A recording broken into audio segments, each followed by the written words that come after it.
Hey guys, tonight we stand on the cold, wind-whipped edge of the Adriatic Sea in the year 1202 with salt spray stinging your face and the sound of merchant bells drifting across the harbour of a city that should feel safe because it is Christian, wealthy, proud and protected by thick stone walls. But tonight, you're about to witness one of the strangest, most shocking betrayals in medieval history. A Christian city, Zara, about to be attacked not by Muslims, not by pagan raiders, not by foreign invaders, but by Crusaders. Yes, the very knights sworn to defend Christendom. The sun is rising over the red-tiled roofs. Merchants call out prices in Croatian, Latin and Italian. Fishermen unload the morning catch, silver sardines sparkling in wicker baskets.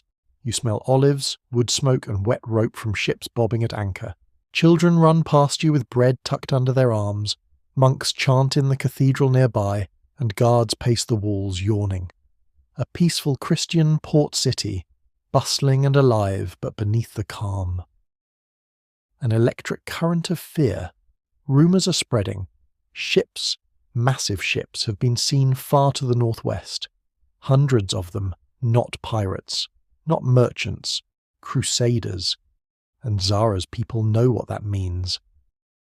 You lean on the stone parapet of the city walls, staring out over the Adriatic.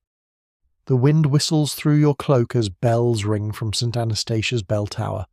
A guard beside you mutters, "If God is just, they will pass us by." You don't believe it, neither does he, because tonight we're telling the story of how the Fourth Crusade, already drowning in debts and desperation, made a decision so twisted, so morally upside down that even the Pope himself tried to stop it. A decision that turned Christian knights into attackers of their own brothers in faith. And yes, you probably won't survive this. Before this siege truly begins, make sure to like, subscribe, and tell me your city and your local time.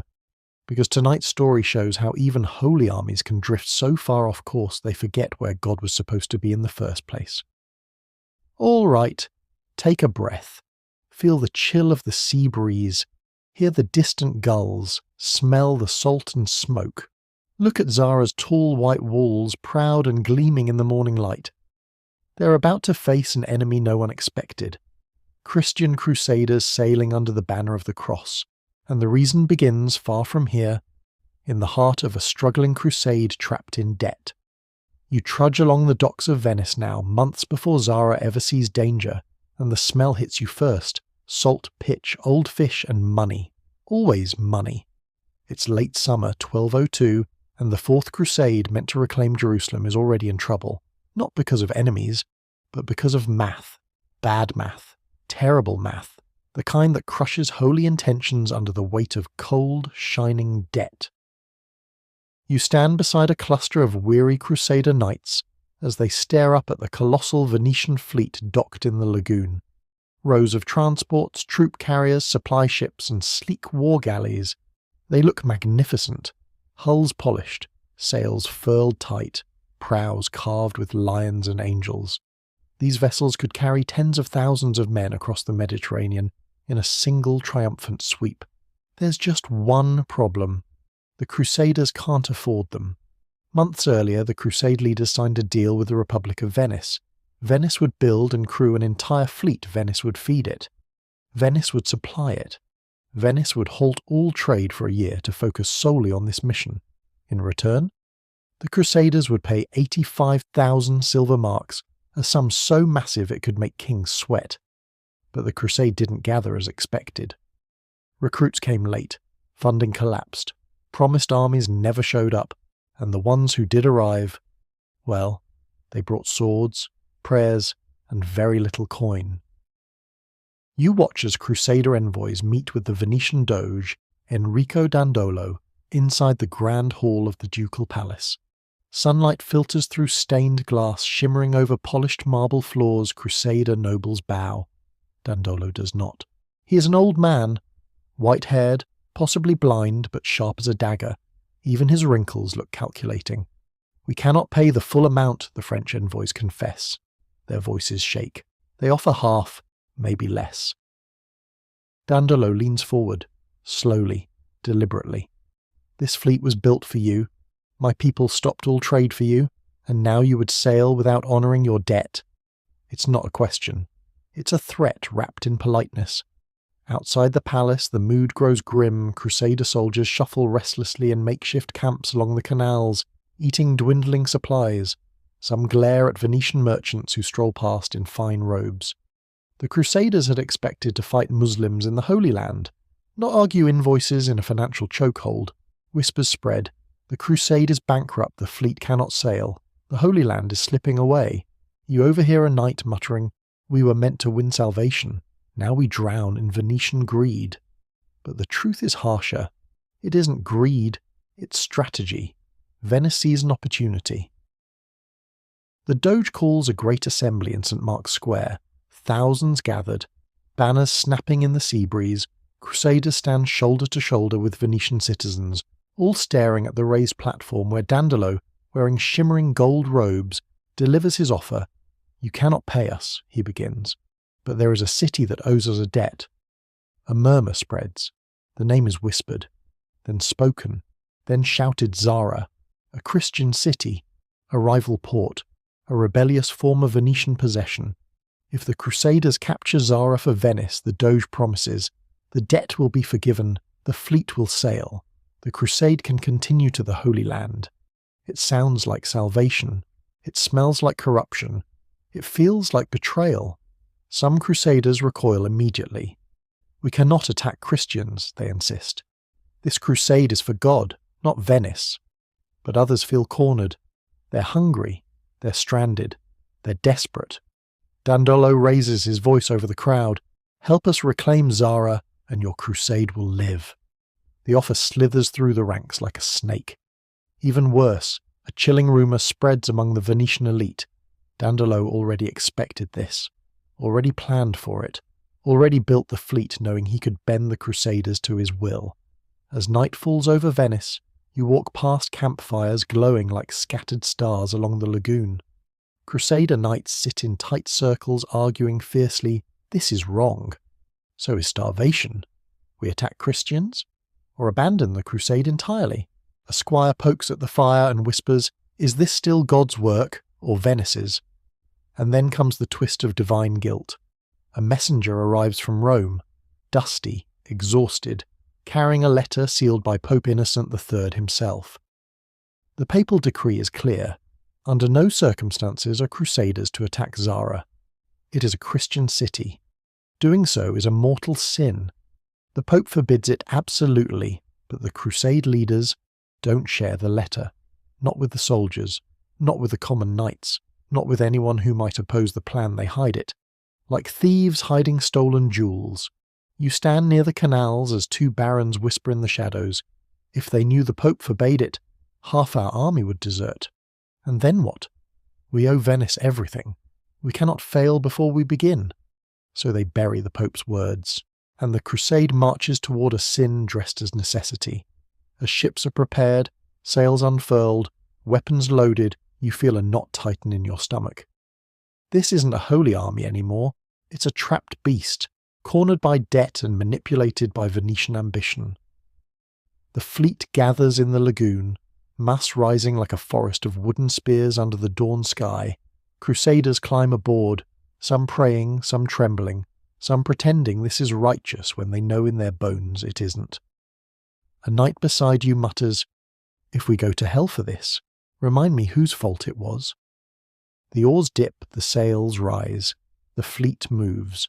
Not toward the Holy Land, not toward Muslims, not toward crusading glory, but toward Zara, a Christian city that has no idea its fellow Christians are coming to kill it.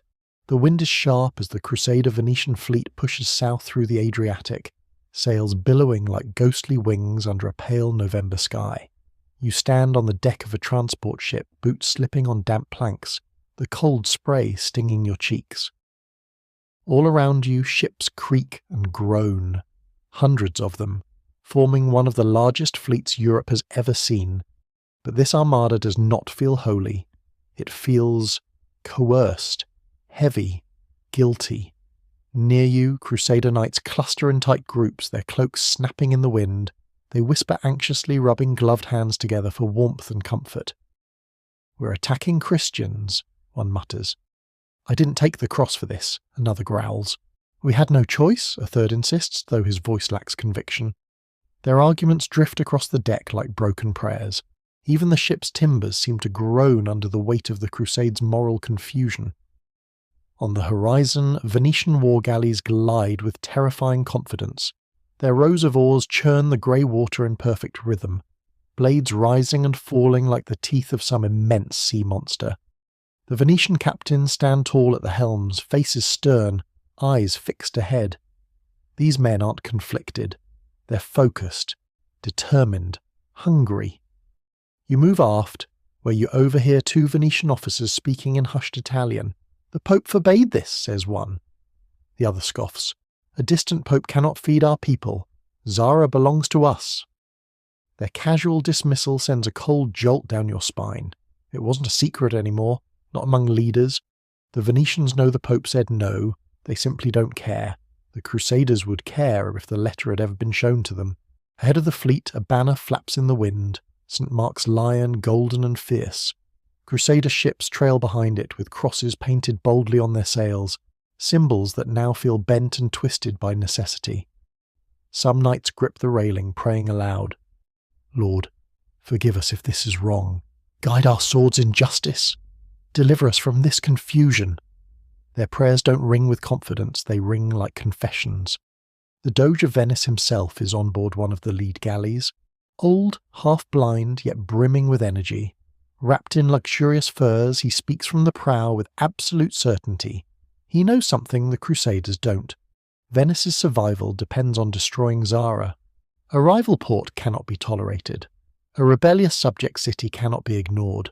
A Crusader army cannot be wasted. You hear a rumour spreading along the ship. The Doge took the cross himself. Another voice answers, yes, but only to make sure we attack Zara. Whether true or not, the idea chills the men. A crusade led partially by greed rather than God. What kind of victory can come from that? As the fleet presses forward, you feel the mood sour further. The seas grow rougher, waves slapping hard against the hulls. Supplies are dwindling, food is rationed, water barrels thump hollowly.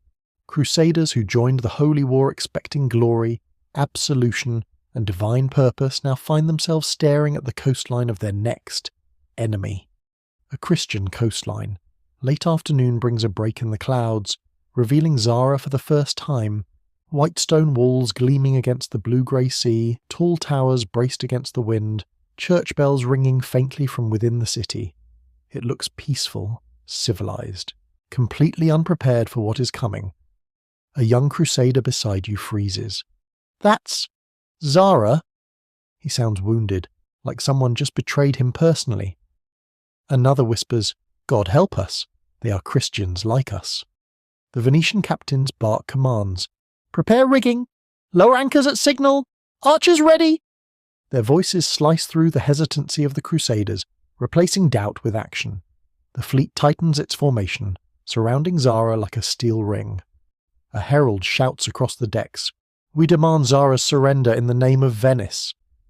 The words echo strangely, half command, half insult. On Zara's walls you see movement, guards rushing, citizens gathering, church banners fluttering. A priest raises a cross high above the battlements. You can almost hear his plea through the wind. We are Christians, brothers. Do not attack us.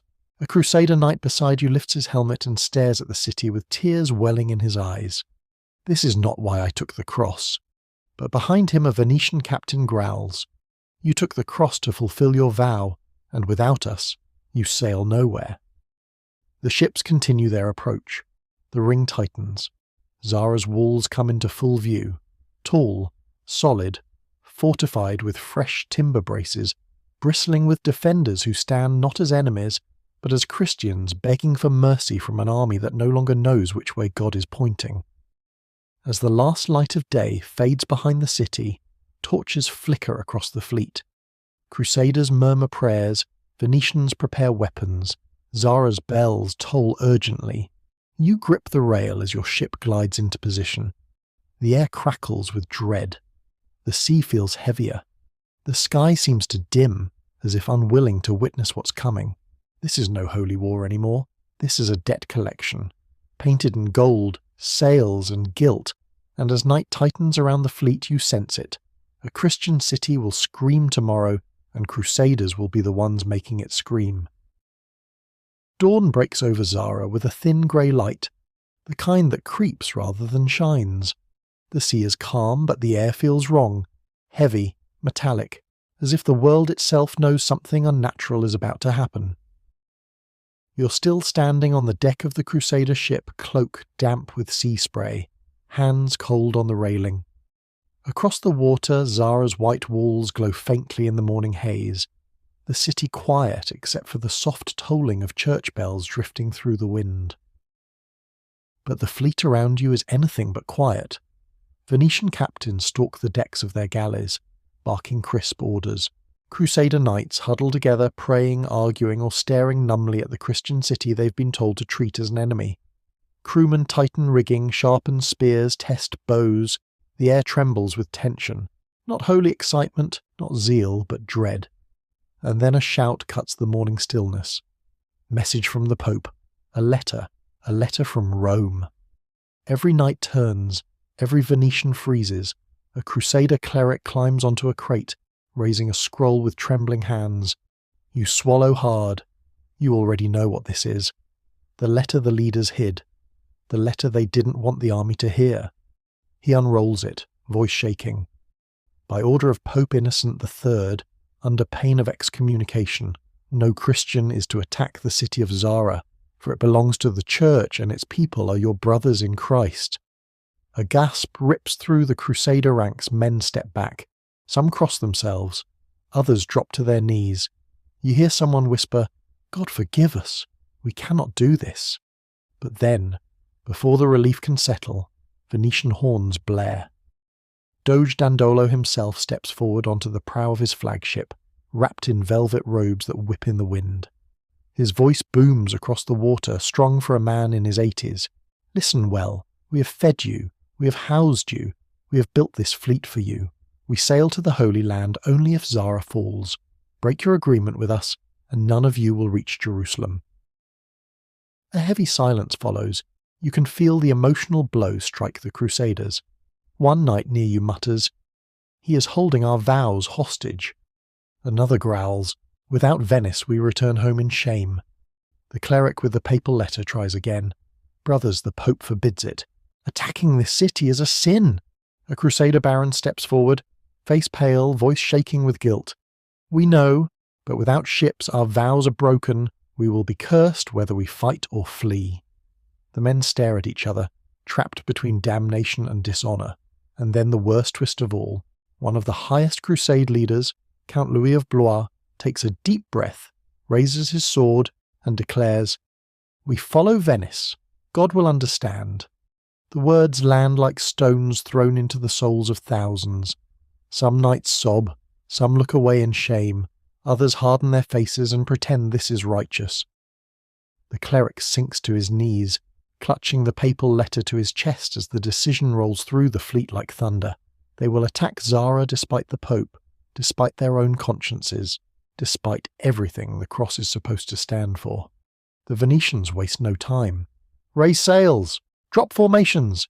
Archers ready!" The great fleet arcs towards Zara like a metal jaw closing around the city. Crusader ships follow, reluctantly, slowly, but without breaking formation. Zara's walls suddenly burst into frantic motion. Bells ring wildly. Guards rush to the battlements. Citizens gather in terror. Priests climb the walls holding crosses high. The city shouts across the water, pleading, desperate, "We are Christians! We are your brothers! Do not attack us!" The wind lifts their cries, carrying them across the waves like fragile birds. A knight beside you covers his face and says, "This is the darkest day of my life." Zara raises white banners, symbols of peace, symbols of surrender. But Venice wants vengeance, not surrender. And Dandolo wants repayment in blood. He shouts one command, "Advance!" Drums thunder. Oars plunge. Sails snap. The fleet moves. You watch helplessly as the entire armada surges towards Zara. The morning sun glinting off armour and shields, off the gold of Venetian prows, off the crosses painted on Crusader sails, crosses now aimed at fellow Christians. When the ships reach shore, Venetian archers unleash the first volley, arrows streak through the sky, raining down on walls defended by men who never imagined dying at the hands of Crusaders. Zara's bells toll wildly. Drowning in screams, Crusader knights climb into landing boats, some silent with shame, others shouting battle cries they don't truly mean. One man hesitates at the gunwale, trembling, whispering, "Lord, forgive me, for I know not why I do this." Venetian siege towers unfold from ships like monstrous wooden insects. Mantlets are dragged across the sand. Rams are positioned. The assault begins in full force, but the guilt hits harder than any weapon. Some Crusaders deliberately aim high, some fire into the air, some drop their weapons, some kneel behind shields, praying with hands shaking violently. Meanwhile, the Venetians fight with burning focus. This is their war, not God's. Zara's citizens flee into churches. Priests raise holy relics. Children hide beneath stone altars as arrows crack windows and splinter beams. On your ship, a knight slams his fist onto the rail, shouting, "This is madness! This is sin! This is not the will of God!" But the machine of war has begun moving, and no one, not the Pope, not the knights, not even God himself, seems able to stop it now. Behind you, the entire Crusader army surges forward, trapped by debt, shame, and fear of failure. Ahead of you, Zara braces for the unthinkable, a Christian city attacked by Christians, a crusade turned against its own people, a moral collapse unfolding in real time. And you know, this is only the beginning. Tomorrow Zara will burn. The night before the final assault falls heavy over the Adriatic. Clouds drift low, smothering the moon, turning Zara's coastline into a smear of grey shadow. You stand on the beach beside the Crusader encampments, boots sinking into damp sand as the cold wind lashes your cloak. All around you, soldiers huddle near campfires, fires that should symbolize hope, but instead flicker with dread, illuminating faces twisted by guilt. The Venetians look confident, sharpening axes, testing mangonels, tightening helm straps. They laugh, they drink, they boast. The Crusaders? They look like ghosts wearing armour. You hear a knight whisper to another, "We march at dawn, against Christians. How can God bless this?" The other replies, "If we refuse, Venice abandons us. We will never reach the Holy Land." "Then maybe God doesn't want us to reach it," the first man mutters. You feel the words settle into the sand like falling stones. Farther down the beach, the Doge's tent glows with candlelight. Venetian captains push in and out carrying maps, siege diagrams, and timetables. Dandolo stands within, wrapped in furs, blind eyes pale yet sharp. His voice booms out through the canvas walls. Tomorrow Zara falls, tomorrow Venice rises. No mention of the crusade, no mention of God, only Venice. You walk inland, passing rows of Crusader tents. The mood is worse here, like a funeral procession waiting for its corpse. Knights kneel beside their beds, praying not for victory but for forgiveness. A priest wanders tent to tent giving confession, but even his voice falters as he realizes he's preparing souls for a sin, not a battle. You approach a group of French knights sitting in a circle, heads bowed.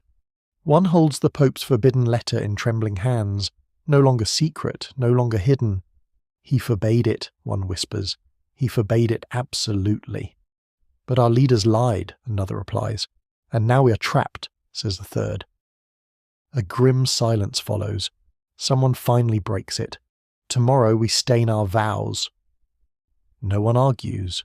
Dawn breaks reluctantly, as if the sun itself wishes it could stay below the horizon. The Crusader Venetian army forms lines before Zara's massive stone walls, tall, pale, carefully rebuilt after previous Venetian attacks. Citizens crowd the battlements, clutching icons, waving white flags, shouting pleas. "Brothers, we surrender. Do not attack us. We are Christians." Children scream, women cry. Priests raise crosses above terrified crowds. Venetian horns blare in response, cold, sharp, merciless. The Doge gives the order. No negotiations, no delays. Advance. You feel the Crusaders freeze.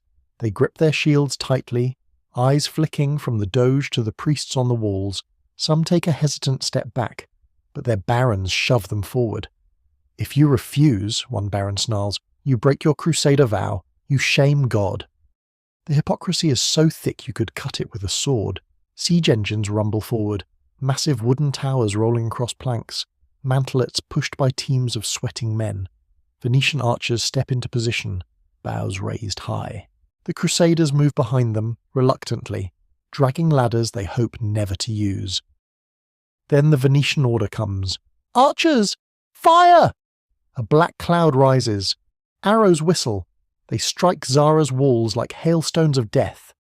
Crusaders flinch as they witness Christians falling under a storm unleashed by men bearing the cross.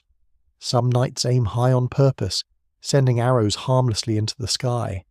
Others refuse to fire at all, dropping bows to the sand.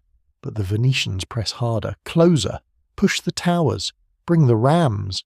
Zara's defenders desperately wave their white flags again. You hear one clearly. We surrender. We submit. For God's sake, stop. A Crusader knight beside you drops to his knees, weeping. This is a sin beyond sins, he whispers. But the Venetians are not here for peace. They wanted control. They wanted revenge. They wanted Zara broken so Venice could rebuild it in her own image. The rams smash into the gates. Boom, boom, boom! Timber cracks. Iron studs bend, walls tremble. Zara's defenders try one last plea. Priests walk onto the battlements carrying relics, chanting loudly. Their voices shake the very air with desperation. We are Christians! Do not kill your brothers! Some Crusaders can't bear it. They throw down their weapons and walk away. Others shield their faces behind helms so they don't have to look. But the siege engines do not share their conscience. A section of the wall collapses in a thunderous crash. Dust rising like a storm cloud, stones tumbling across screaming defenders. The Venetians surge forward with wild triumph. Crusaders follow more slowly, shame dragging at their armour. They enter the breach, and chaos erupts instantly. Streets fill with fighting, civilians rush for churches, doors are smashed open, the sound of steel scraping stone ricochets through the city. A Crusader shouts, "Stop! They yield! They yield!" But the momentum is unstoppable now. War does not pause for moral discomfort. You enter the city through the broken gate, stepping over rubble and splintered beams. Zara smells of smoke, fear, and broken promises. A priest runs past you, clutching a young boy, crying, "Please, mercy, mercy!" A Crusader, face pale as death, waves him through and drops his sword with trembling hands. In the square, Venetian soldiers raise their lion banner over the city hall, while Crusader knights stand back, heads low, unable to watch. The bells that tolled for peace now toll for surrender, for humiliation, for the darkest day of the Fourth Crusade, and you feel it deep in your bones. Something inside the crusading movement has snapped. A holy army has just sinned against its own flock. Zara has fallen. But the Crusaders fallen even further. The smoke hasn't even cleared from Zara's shattered walls when the next wave of horror begins, not from weapons, not from flames, but from conscience. The city is broken, terrified, and silent except for the crackle of burning beams and the soft sobbing of families crowding inside churches. But among the Crusader ranks, a different kind of silence spreads, a suffocating, shame-filled hush that grows heavier with every passing hour. You walk through the ruined streets, your boots crunching over broken tiles and splintered wood. Venetian flags snap triumphantly from rooftops while their soldiers swagger through the alleys, looting valuables with mechanical efficiency. But the Crusaders? They move like sleepwalkers trapped inside their armour. One knight leans against a crumbling wall, helmet off, face pale. "We killed Christians," he whispers. "We killed Christians. What have we done?" He sinks to his knees, shaking. Another kneels beside him, gripping his shoulder. "God will understand," he says, though his voice cracks with doubt. He must understand. We had no choice. But he doesn't believe his own words. No one does. You turn a corner and nearly stumble over a group of Crusaders sitting amid the rubble, their swords tossed aside. A young squire stares blankly at the ground. "I saw a child," he says softly. A knight beside him winces.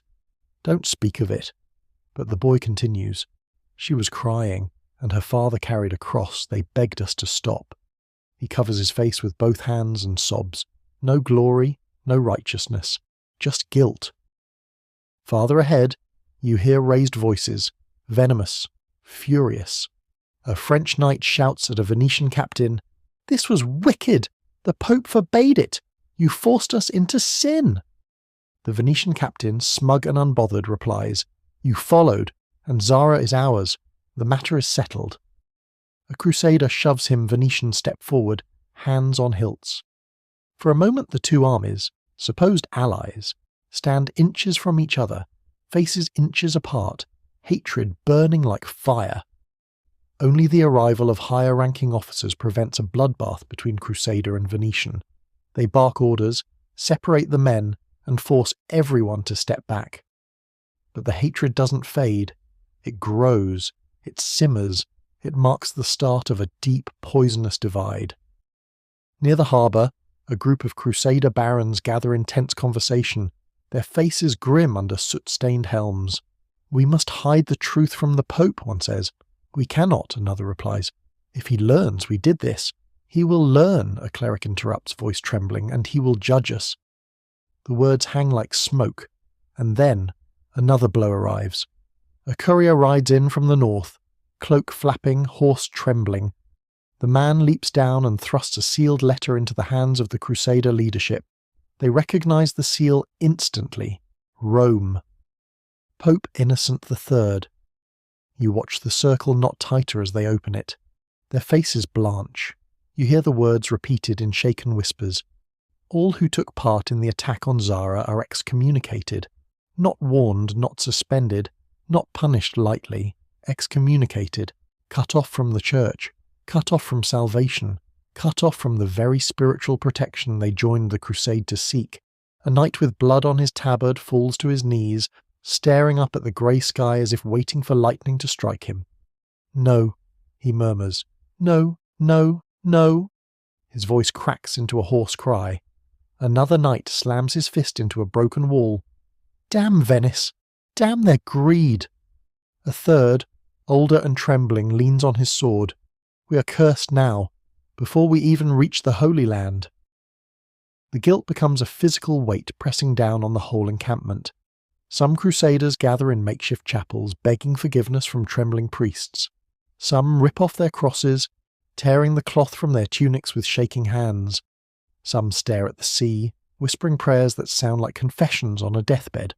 Others drink themselves into numbness, trying to silence the screams still echoing from the streets.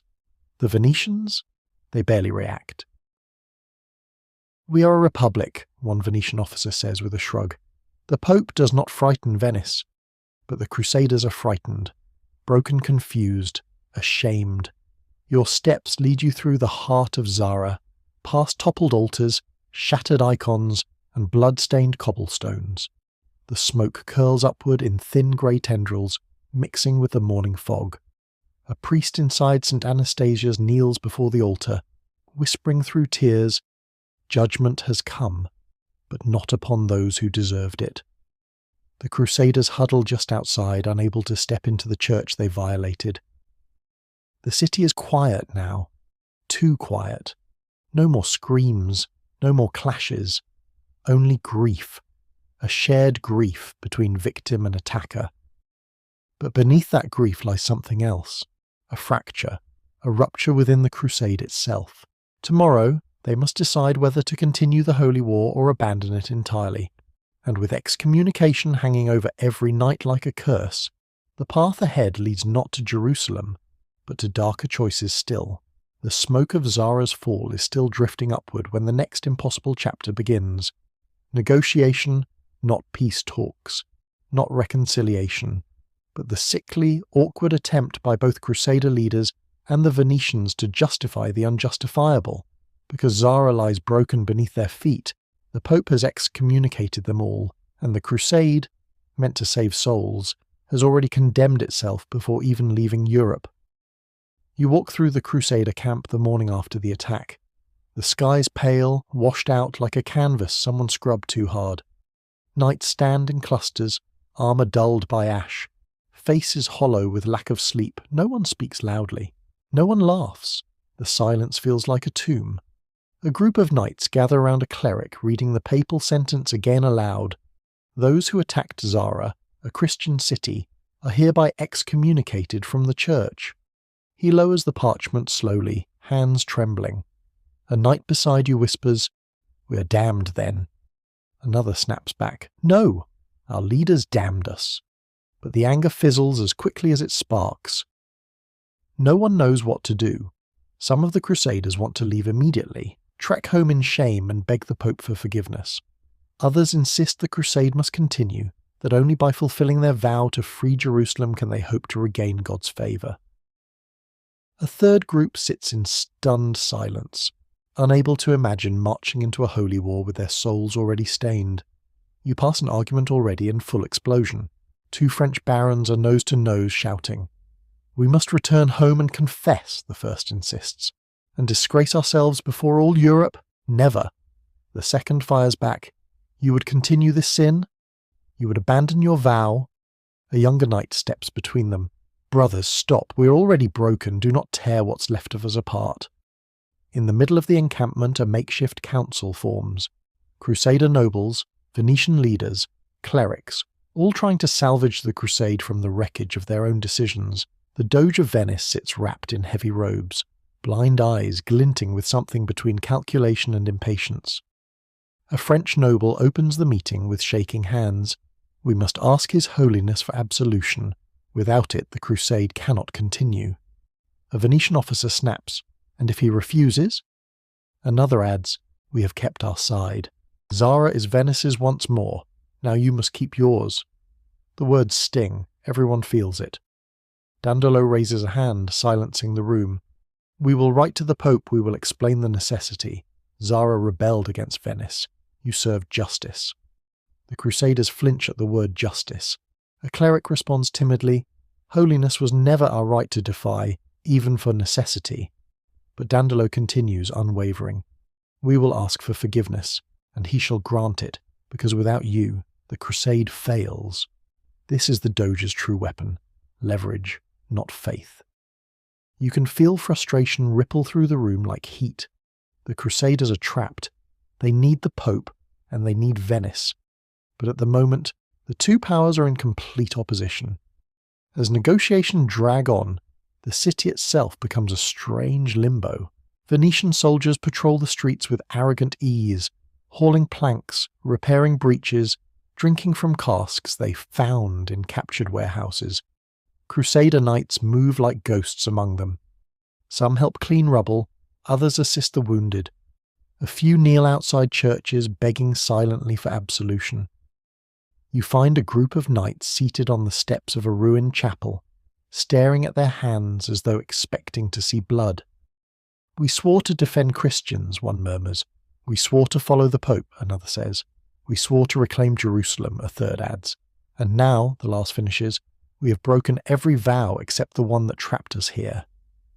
No one argues inside the chapel. Civilians pray beside shattered icons. A little girl lights a candle and places it among the rubble. She doesn't look frightened anymore, just resigned. The quiet faith of Zara's people feels like a judgment heavier than the Pope's own decree. You step back outside as trumpets sound from the Crusader camp. The council has reached an agreement, or rather, a desperate compromise. A baron stands before the army and reads aloud, "We will send envoys to Rome. We will plead for forgiveness. Until then, the crusade shall remain assembled." A low murmur sweeps the crowd. Knights shift uneasily. Some sigh in relief, others clench their jaws. The baron continues. All soldiers are to remain in winter quarters here in Zara until the Pope responds. And that somehow is even worse than marching. Zara is not a holy place. It is a wound, a daily reminder. And now the Crusaders are forced to live inside it. Winter settles in. Cold winds scour the ruins. Snow dusts the broken walls. Crusaders and Venetians bivouac side by side, the tension unspoken but heavy. Supplies run low, tempers flare, arguments break out daily. One night you hear a fight break out between two knights over whether the crusade still has God's blessing. The argument ends with both men sobbing into their hands. Another day a group of Venetians mock the Crusaders' guilt. "You weep like children," they sneer. "We won a city. Victory should bring celebration." A crusader punches one in the face. Steel flashes. Only the intervention of several monks stops bloodshed between supposed allies.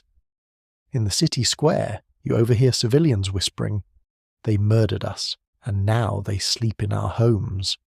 Their cross has become a sword against Christians. God has withdrawn his favour from them. The words sting because they feel true weeks pass. Still no word from Rome. The Crusaders grow restless. Dandolo grows irritable. The people of Zara grow bitter. Snow piles on rooftops. Food becomes scarce. Arguments grow sharper. Then, finally, one cold morning a messenger arrives, frost clinging to his cloak, breath steaming in the frigid air. A circle of Crusader leaders gathers. The seal is broken. The letter unrolled. The Pope has written back, and he has answered. You watch their faces fall like stones tossed into the sea, because forgiveness will not come easily.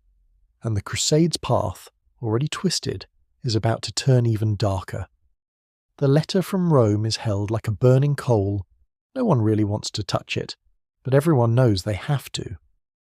You stand at the edge of the council tent as the Crusader leaders gather around the papal seal, the wax cracked, the parchment crinkled from the long cold journey. Lantern light throws orange shadows over their anxious faces. A cleric clears his throat and begins to read Pope Innocent III's words aloud. His voice trembles. Though you have grievously disobeyed our command and attacked a Christian city, we shall, in our mercy, forgive those who repent and resume their holy vow to journey to the aid of the Holy Land. You feel a wave of relief ripple through the tent, brief, desperate, almost drunken. Forgiveness, there is a way back. But the letter continues. Yet we do not extend this mercy to those Venetians who led this sin and profited from it. They remain excommunicated. Just like that, the moment shatters. The Venetians stiffen. Dandolo's old mouth tightens. Crusader faces twist in a fresh web of conflict. You hear whispers all around. We are forgiven. But Venice is not. How can the crusade continue like this? The cleric finishes reading. Silence follows. Thick, glacial, suffocating. You can feel two realities pressing against each other. The Crusaders, eager for absolution, desperate to continue. The Venetians, proud and essential, now officially outside the church. Dandolo finally speaks, his voice steady as iron. So, Rome absolves you and condemns us. He lets that hang, then continues. Without Venice, your crusade ends here in the snow. Without our ships, your vows die on this shore. A French baron replies cautiously, We still need you, but you have offended the Pope. Dandolo's blind eyes lock onto the sound of his voice. We serve Venice. We answer to her counsels, not to Rome's anger. If you wish to reach the Holy Land, you will sail with us. Think carefully, my lord. Would you rather arrive in Jerusalem with a stain on your soul, or not arrive at all? It's brutal. It's manipulative. It's also true. The Crusader leaders withdraw to debate, but you can already see their dilemma on their faces.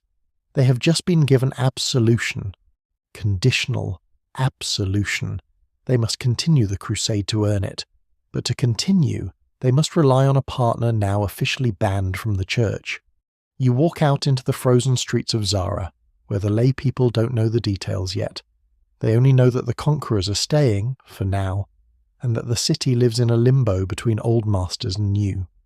Snowflakes drift through the quiet air, settling on broken rooftops and charred beams. Children play in the rubble, piling snow into little walls and towers, unaware they're imitating the world that just crumbled around them. A woman sweeps snow from her doorstep, glancing warily at passing Crusader patrols. A priest stands alone near a toppled statue, murmuring, Lord, heal what your servants have shattered. Back in the camp, the debate drags on into the evening. Some Crusaders argue fiercely, We have our forgiveness.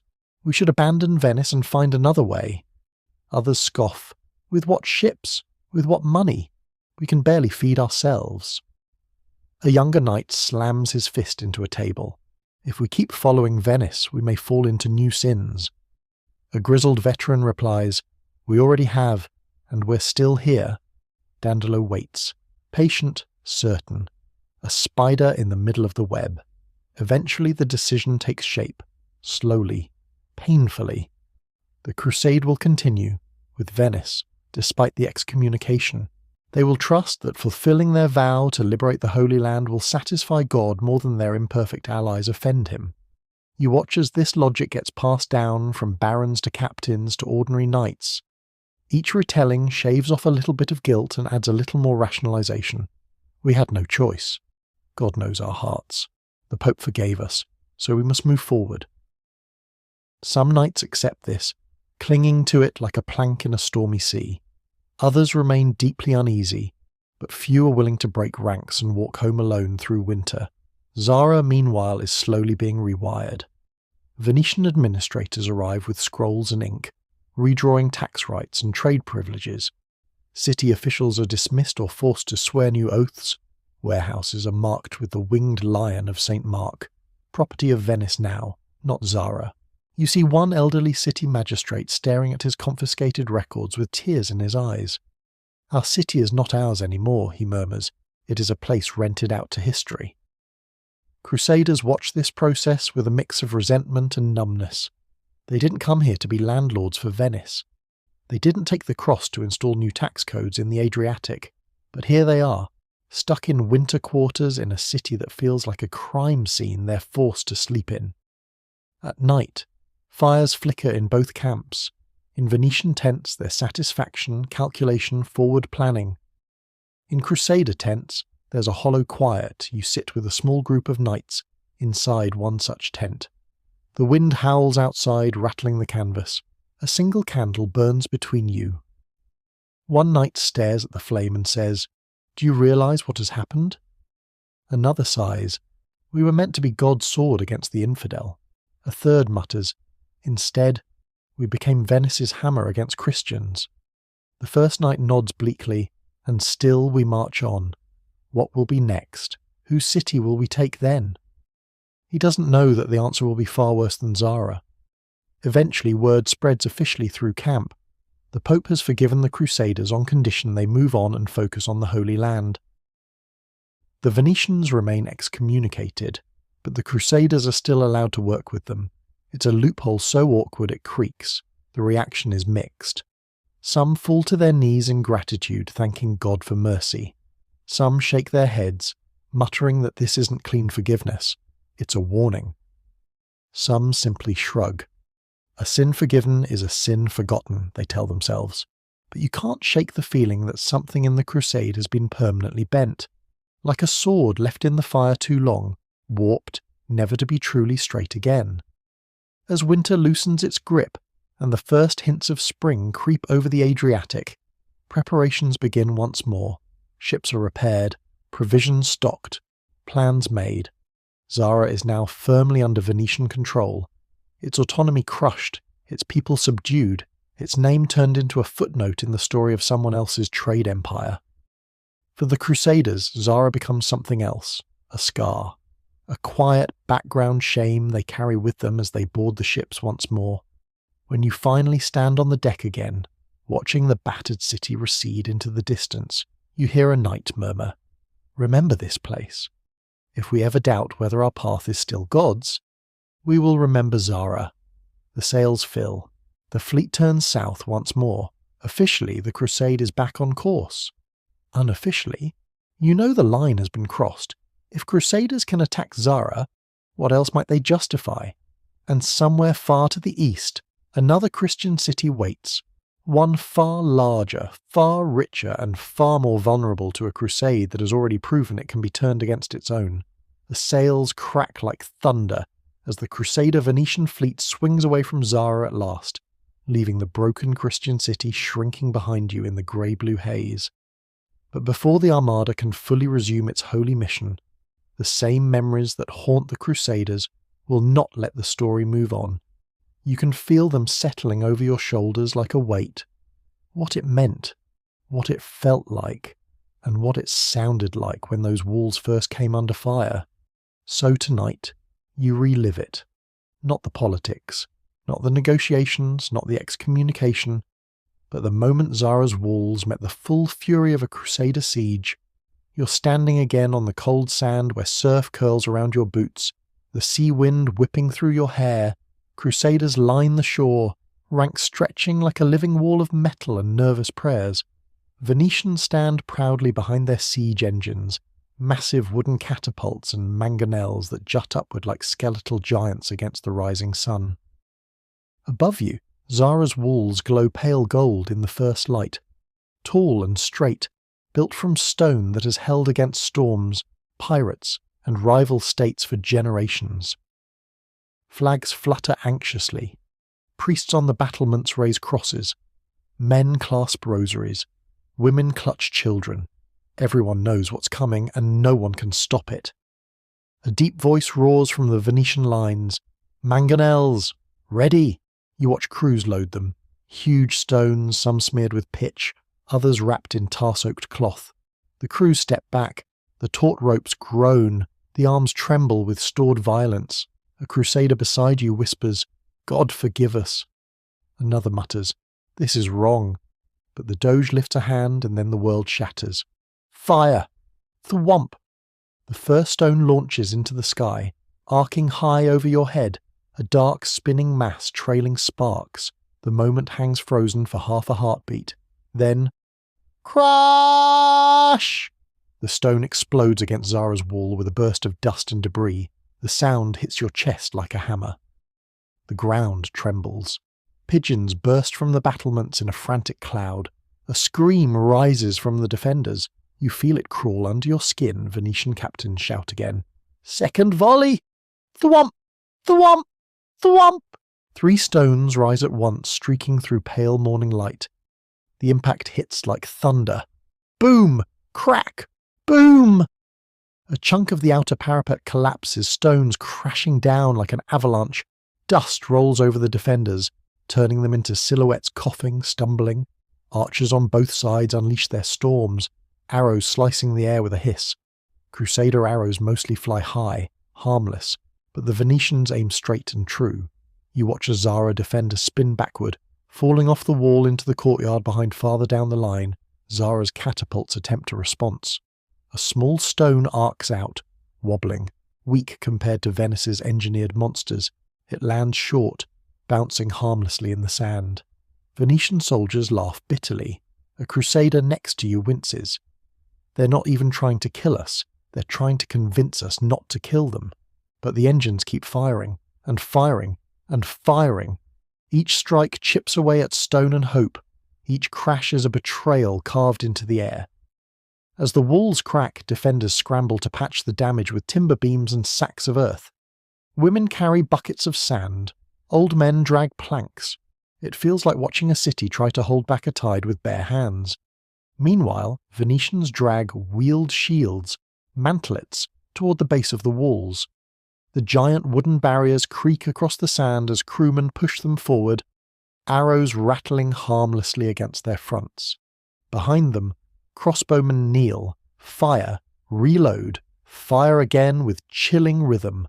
Ladders! Someone shouts. Venetian infantry rush forward with long scaling ladders, slamming them against the damaged parapet. Crusaders join reluctantly, climbing behind Venetians, some pausing halfway as if expecting thunderbolts to fall on them. Zara's defenders fight back. They shove ladders away. They drop stones, boiling water, arrows by the handful. One ladder tips backward, a line of Venetian attackers screaming as they crash onto the rocks below. Crusaders wince at the sound but continue the push.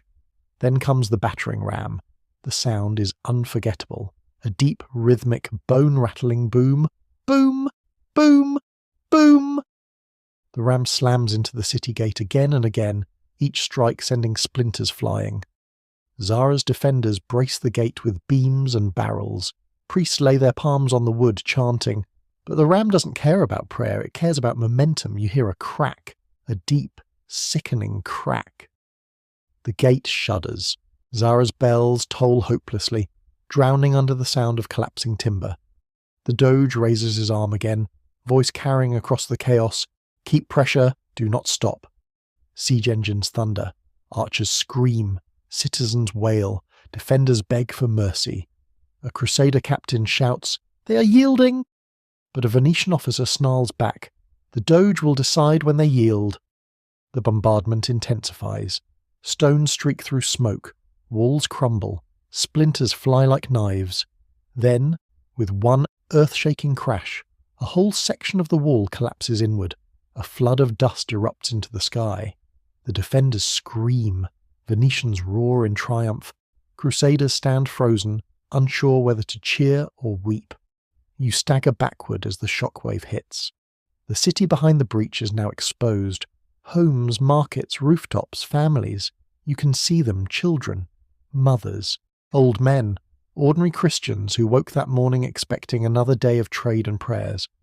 Now they face a crusade turned against them. A crusader near you drops his sword. Dear God, we've become the monsters they warned us about.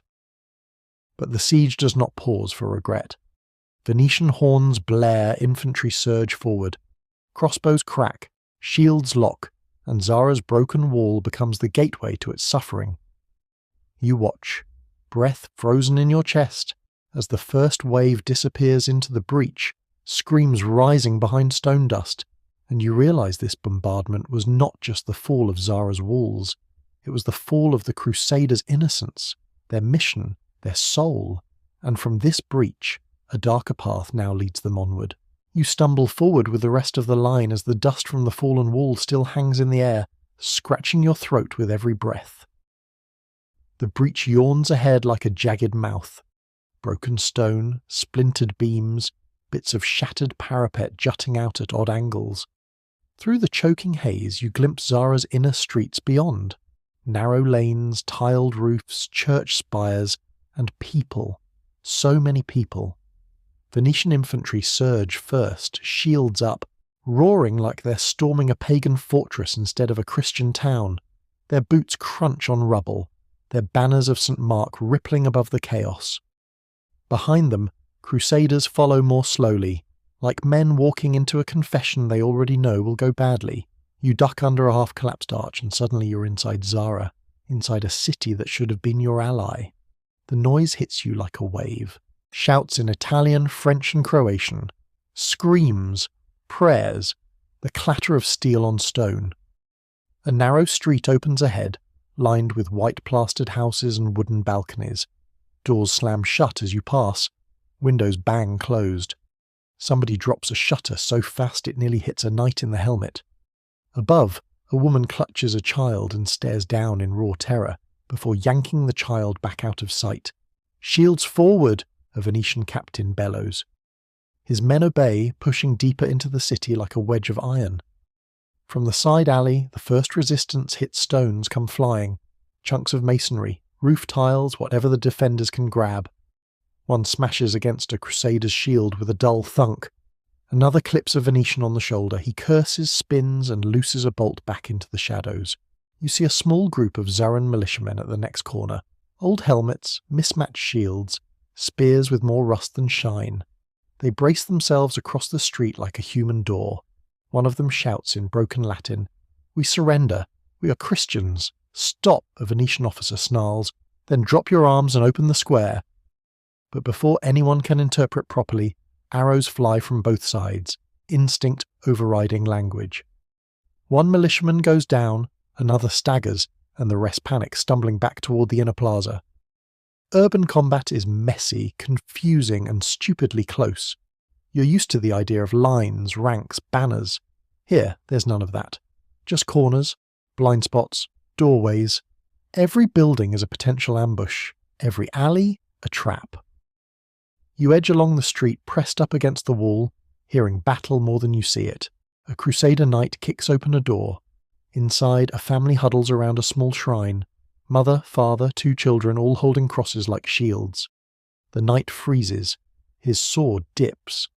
"We're not here for you," he mutters, backing away, voice shaking. He slams the door shut again as if trying to keep his own conscience from escaping.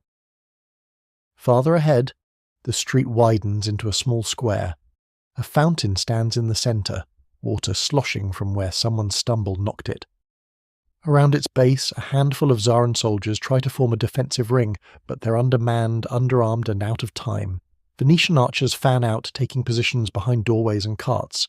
A captain raises his hand, counts silently, 3, 2, 1, then drops it. Bolts streak into the square. Several defenders fall. The rest break and run for the nearest church, dropping spears as they flee. You follow the rush into the next street and nearly collide with another element of the chaos. Crusaders fighting Crusaders, almost. A French knight grabs a Venetian by the arm. "Stop! They're yielding! Do you not hear them?" "They'll yield properly when the Doge says so," the Venetian snaps, yanking his arm free. "Until then, we secure the city." You can practically hear the Frenchman's soul grinding its gears. "We came to free Jerusalem, not bully merchants," the Venetian smirks. "Welcome to the real crusade. You'd laugh if it didn't feel so tragic. You press on." Around you, the fighting becomes scattered. Brief clashes at doorways, sudden shouts from side alleys, then silence. In one lane you see a Zaran defender trying to hold a corner with a round shield and short sword. 3 Venetians rush him, and before you can react he's disarmed, pinned against a wall and forced to his knees. "Yield!" a Crusader shouts. "I yield!" the man cries, dropping his weapon. "For Christ's sake, I yield!" The words echo oddly in a city that's supposedly on the same side of Christ as everyone attacking it. Everywhere you see the same pattern. Small pockets of resistance collapsing into surrender. Men throwing down their weapons and falling back toward churches and squares, hoping sanctuary still means something when the attackers wear crosses too. The defenders' last effort gathers near the main square by the cathedral. You push forward with the tide of troops until you burst into a broad plaza paved with pale stone. On one side rises the cathedral itself. Doors open, bells tolling frantically. On the other side, the city hall and warehouses huddle like anxious witnesses. Zaran militia form a shaky line across the square, backed by priests holding up relics and icons. Voices hoarse from shouting, we surrender the city. For the love of God, stop." For a long moment the scene feels frozen. Venetians on one side, Crusaders scattered behind them, Zara's last defenders on the other. Between them, a gulf filled with smoke, fear, and a long, awful silence. Then the Doge's banner appears at the edge of the square, carried by a herald pushing through the ranks. Behind it, a cluster of Venetian nobles and Crusader barons, armour gleaming, expressions tight. The herald raises his voice. "The city is taken, lay down your arms and you will be spared." You feel the last tension snap. Weapons clatter to the cobblestones, shields fall, men sink to their knees. Some weep openly. Some stare ahead with empty eyes. Some make the sign of the cross so fast it's almost a nervous tick. The priests step forward, hands raised. "We submit," one says, voice thin but steady. "Zara submits to your mercy." The word hangs there like a question. "Mercy behind you," a Crusader whispers. "We did this. To Christians. To brothers." Another answers, "If we turn back now, everything is lost." You're not entirely sure he means Jerusalem, or their own souls. The formal surrender is quick and clinical. City leaders are marched before the Doge and compelled to swear new oaths. Keys to the gates and storehouses are handed over. Venetian scribes scratch furiously on parchment, already drafting terms, inventories, claims. Crusaders stand back, watching as Venice tightens its grip on Zara's throat. The Doge speaks, his old voice still sharp. "This city, which rebelled against Venice, is now restored. Its people will be spared if they obey. Its goods will be administered in the name of the Republic." The words sound smooth, legal, sanitized. They do not match what you saw in the streets. Slowly, fighting dies away in the alleys. Calls of enemy fade into instructions for patrol and guard duty. Screams quiet to sobs. By late afternoon, Zara is no longer a battleground. It's an occupied city. And as you stand in the square, listening to the final echo of the cathedral bell, you realize something chilling. The walls didn't fall because they were weak. They fell because the army outside them had already cracked inside. You look up at the crosses on Crusader tunics, at the Lion of Venice, at the battered banners of Zara hanging limp from the cathedral. All of them claim Christ. None of them look like him today. Zara has surrendered. The swords are sheathed. But the worst damage to the crusade? That's still unfolding, quietly, painfully, inside the hearts of the men who just helped conquer a Christian city for the sake of a bill. Zara has surrendered, but the city doesn't feel safe. It feels stunned, like a person who has just been slapped and hasn't quite processed the pain yet. The streets are quieter now, the shouting and steel-on-stone clashes replaced by the shuffle of boots, the creak of wagon wheels, the murmur of low voices. The siege is over. The taking has begun. You walk through the main square as Venetian soldiers peel off into side streets in pairs and small squads. They carry ledgers and axes, never a comforting combination. Crusaders drift behind them, some reluctantly, some with blank faces, a few with eyes lit by the familiar ugly glint of opportunity. There were oaths, of course, formal promises. No uncontrolled plunder, no violence against civilians. But oaths are fragile when gold glitters from open doorways, and no one is quite sure whether God is still watching with approval. On one side of the square, a group of Venetian sergeants approaches the city hall, already marked with the Lion of St. Mark. A clerk reads from a scroll in precise cold tones. By decree of the Republic of Venice, all public warehouses, customs offices and toll records are hereby placed under Venetian administration. Which, translated into plain language, means this is ours now, also this, and that, and definitely those silos. You follow them into a large stone building that smells of parchment and old wine. Inside, rows of chests are pried open one by one. Bolts of cloth, bags of coins, rolls of fine parchment, wax seals, all tallied, noted, assigned to Venice. No smashing, no wild shouting, just organised, methodical seizure. A Crusader knight watching this leans toward you and mutters, "This is less a victory and more an audit from hell." He's not wrong. Outside, the scene is less tidy. In the streets, the line between confiscation and looting blurs fast. Venetians bang on doors demanding valuables for safekeeping. Some Crusaders interpret that generously as also for me. You turn into a narrow lane, just in time to see a door burst open. A Venetian soldier strides out carrying a copper cauldron under one arm and a rolled-up carpet under the other. Behind him, an older woman pleads from the doorway in Croatian, clutching a rosary. A Crusader steps between them. "Leave the pot," he insists. "They've surrendered. We promised mercy." The Venetian scoffs. "Mercy doesn't cook soup, friend." The two stare each other down until a sergeant barks at both. "Enough? Register it with the quartermaster, or put it back." The soldier grumbles but hands over the cauldron. He keeps the carpet, though. You can practically see him mentally redecorating his future Venetian living room. In another house, you see a different kind of scene. A French knight stands in a small dim room as a Zaran family stares at him, frozen. The table is set with simple clay bowls. A loaf of bread sits in the middle, half cut. Someone was eating when the door was kicked open. The knight looks at the bread, at the family, at his own shaking hands. Then he removes his helmet, sets it on the table, tears the bread in half and pushes the larger piece toward them. "I will take nothing from you," he says quietly in halting Latin. "May God forgive what we have already done." The father nods slowly, eyes filling with tears. For one tiny moment, humanity peeks through the cracks. But step back outside, and the larger picture is uglier. In the marketplace, sacks of grain are reassigned to Crusader and Venetian storerooms. Smithies are claimed for military use. Stables are emptied and refilled with Crusader horses. Zara's economy is being stripped for parts. If there were a medieval version of a clearance sale, this would be it. Except no one here chose to participate. You drift toward the churches, where the line between piety and plunder becomes razor thin. Inside, Saint Anastasia's, the air is thick with incense and fear.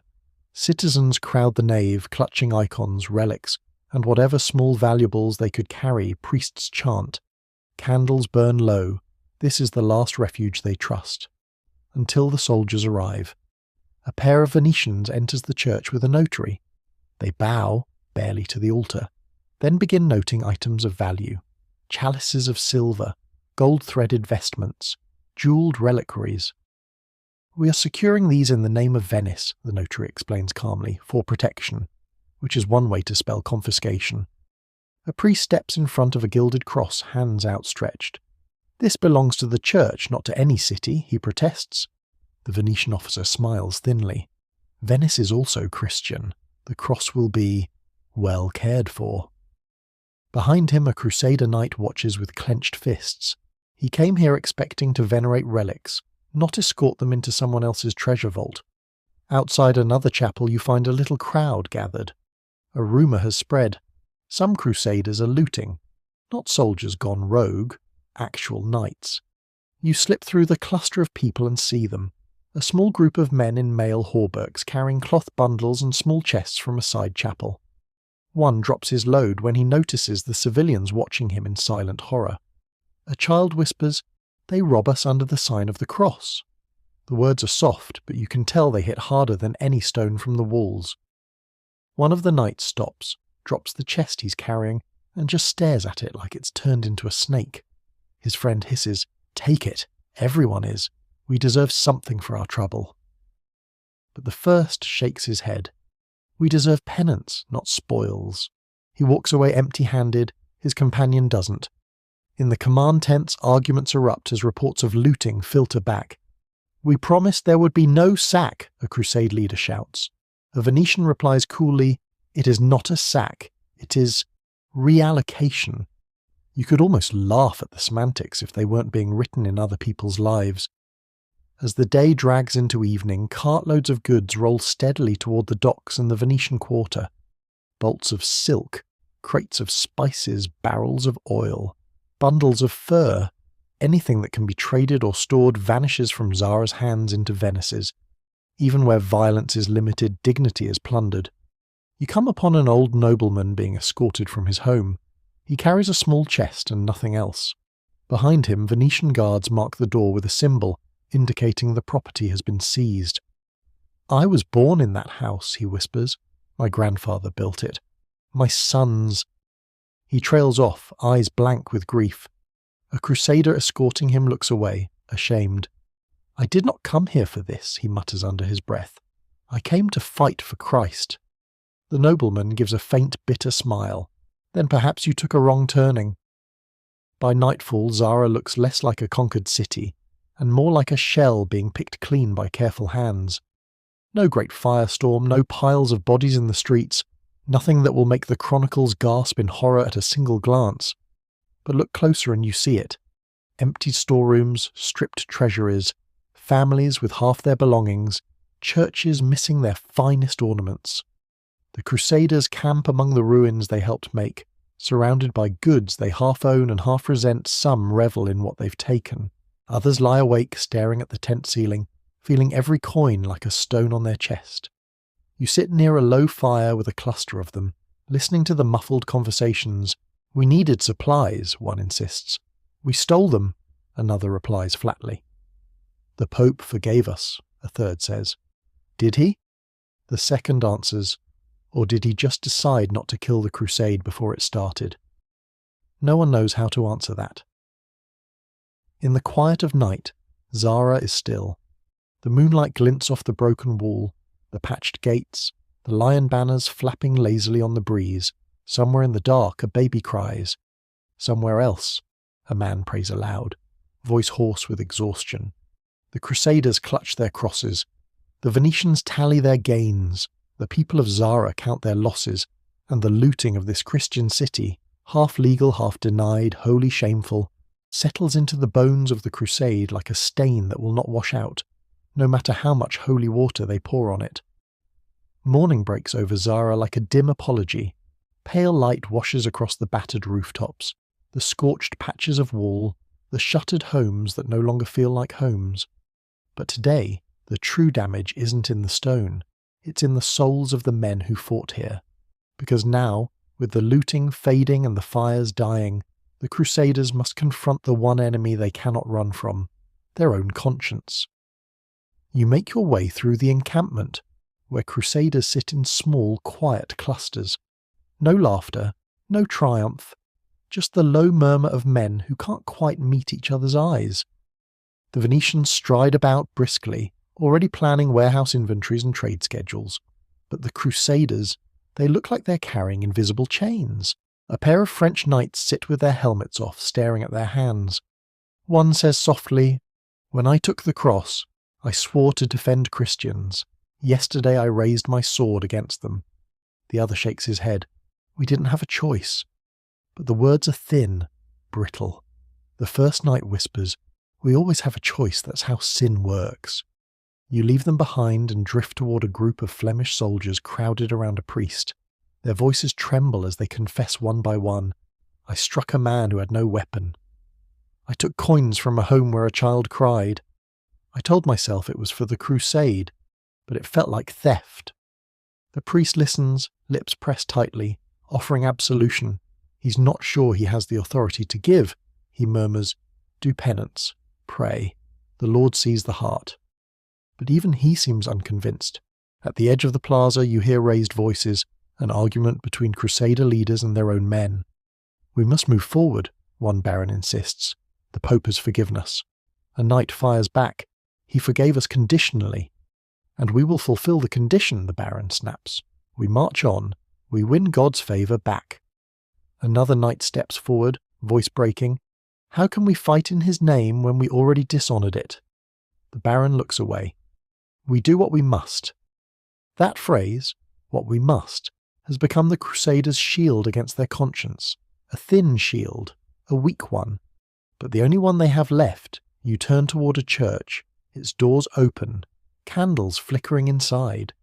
Citizens kneel in rows, whispering prayers for protection from the very soldiers who now guard their doors. At the back of the church stands a lone Crusader knight. Helmet in hand, shoulders sagging, he stares at a crucifix. "Lord," he murmurs, "if this is what serving you requires, then I don't understand you any more." The words hang heavy in the incense-laden air. A priest nearby turns, startled. But the knight doesn't move. He's not asking the priest, he's asking heaven. Outside, beneath the cathedral tower, two young Crusaders argue in hushed, frantic tones. "We should desert," one says. "And go where?" the other asks. "Back home as cowards? Branded traitors? How will we explain Zara?" "We explain that the crusade lost its way." The second shakes his head. No one wants to hear that story. He looks toward the sea. "Let the sea swallow my shame. Better that than returning home with it." Desertion whispers through the ranks like wind through broken shutters. Some men openly pack their things. Others linger near the boats. Officers shout, threaten, cajole. They remind the troops of their vows, their families, their honour. But the words bounce off dulled spirits. In the middle of camp, a tall Norman knight rises abruptly and declares, "I ride home to Normandy. I did not come here to murder Christians. This is not God's war." Voices erupt. "Coward! Hypocrite! He's right. Stay with us. Better a coward than a sinner." A fistfight breaks out, Crusader against Crusader, before sergeants drag them apart. The Norman storms off, saddles his horse, and rides out the gate without looking back. Others stare after him, torn between admiration and fear. Not all guilt turns outward. Some of it festers inward, rotting the heart. You notice a young squire sitting alone by a shattered column. His hands shake as he turns an arrowhead over and over between his fingers. "I saw a woman shielding her son," he whispers when you approach. "I hesitated. I lowered my bow, but the man next to me didn't." He swallows hard. "Every time I close my eyes, I hear that child scream." You sit beside him. He doesn't look up. He just keeps turning the arrowhead. "I thought this crusade would save my soul, but after Zara, I don't think I have one left to save." Elsewhere, resentment boils. A group of Crusaders gather around a fire, muttering, "Venice dragged us into this." Dandolo plays the Pope like a lute. "We bleed for their greed." One spits into the coals. "Zara wasn't a battle. It was a robbery, and we're the ones who pay the spiritual price." Another adds bitterly, If this crusade falls, history will blame us, not Venice. The Pope excommunicated them, but we're the ones who feel damned.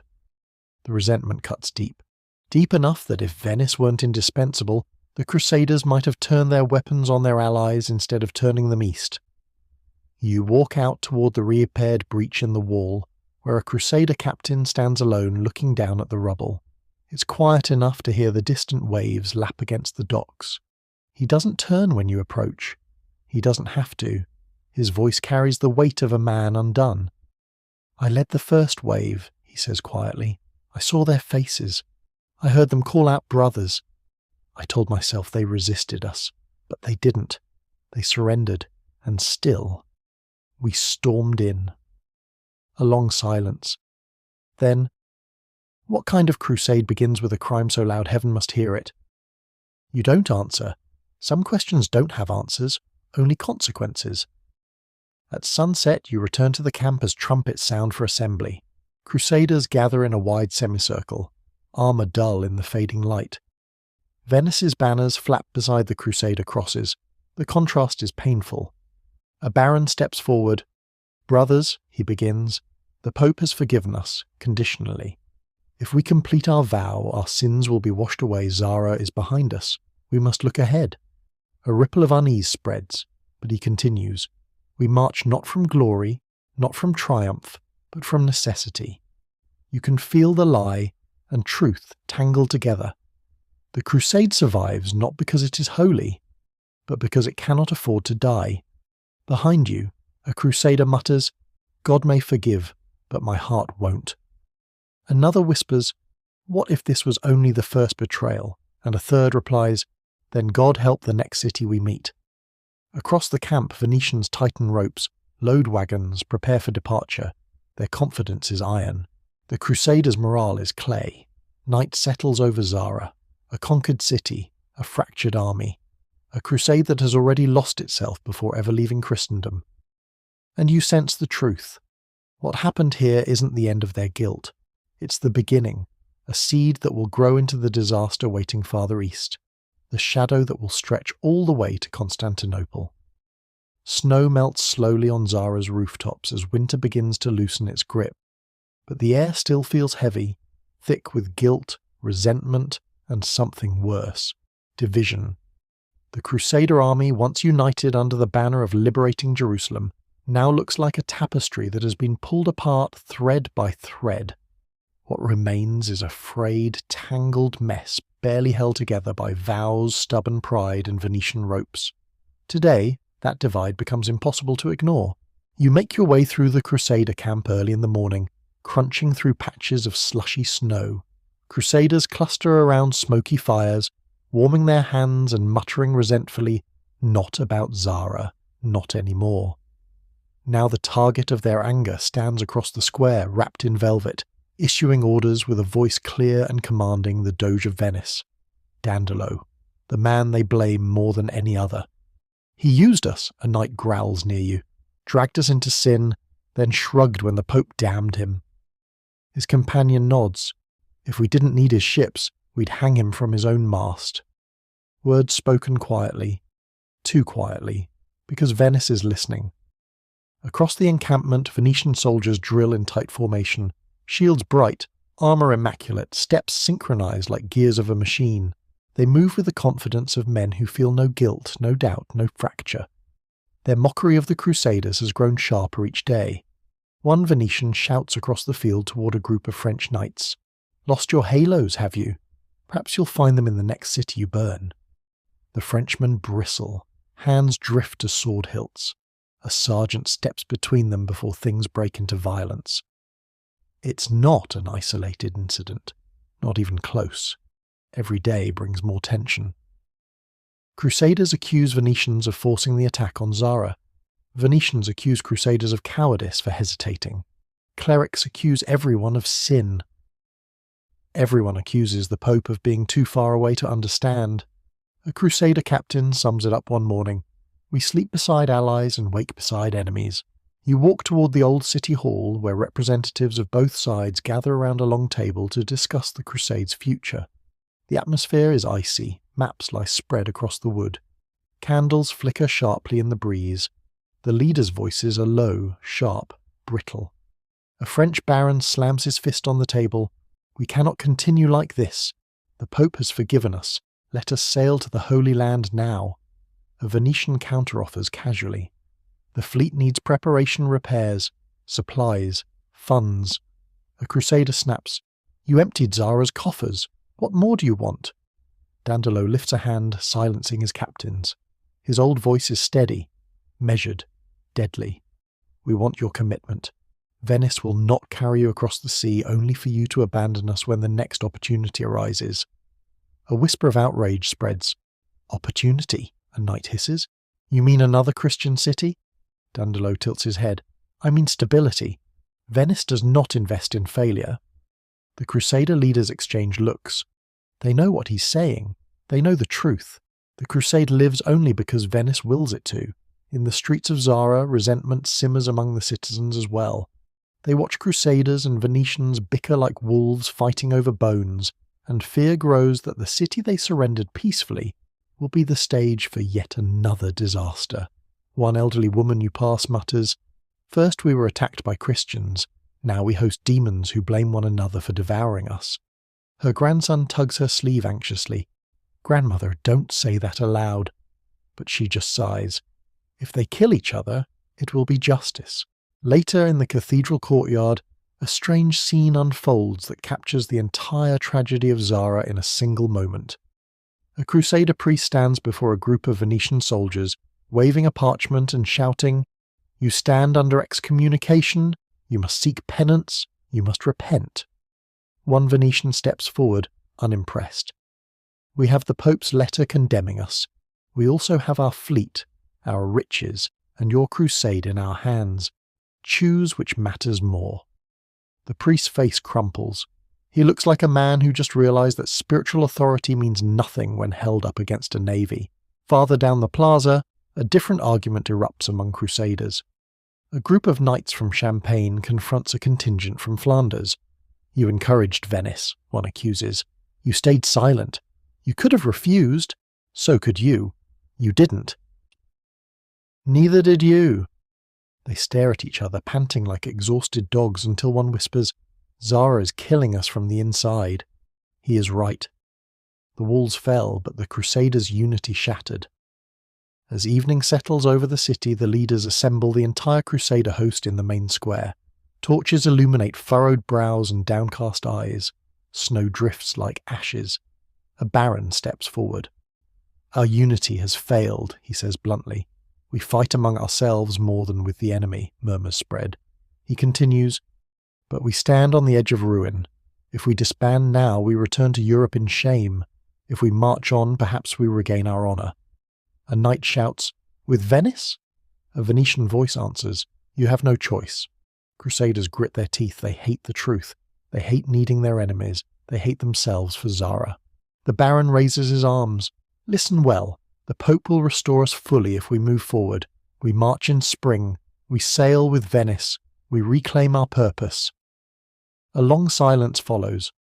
Finally, someone mutters, "Purpose died at Zara." Another answers, "Then we must resurrect it."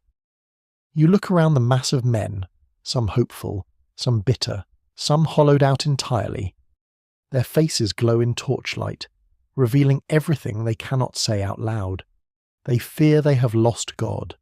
They fear they have lost themselves. They fear that whatever road lies ahead, it will demand more from them than Zara did. And beneath the surface of all this, unspoken but growing stronger by the day, lies a dark possibility. If the Crusade can attack Zara, a Christian city, what stops it from attacking another? A bigger one, a richer one, a more tempting one. A city whose very existence might pull the Crusaders farther off course. A city named Constantinople, and Zara, whether anyone realizes it yet or not, has just taught them how to fall. The winter in Zara finally begins to thaw, but the Crusader camp feels colder than ever.